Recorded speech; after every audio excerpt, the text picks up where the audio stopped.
Dobrý den. Ostrovní 16.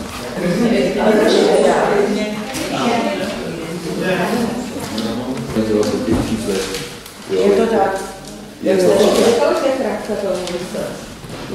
Já bych nechtěl asi změnit nic, akorát bych chtěl, aby Česko zůstalo Čechům a zůstala nám naše vlast pro nás.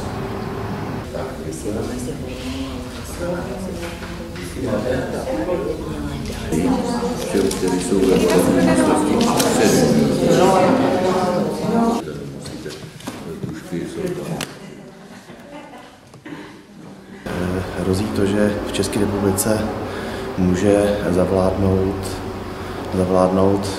autokracie a demokracie může začít ustupovat do pozadí. Takže já jsem přešel z toho důvodu, abych použil svůj byť slabý hlas k tomu, aby se to nestalo.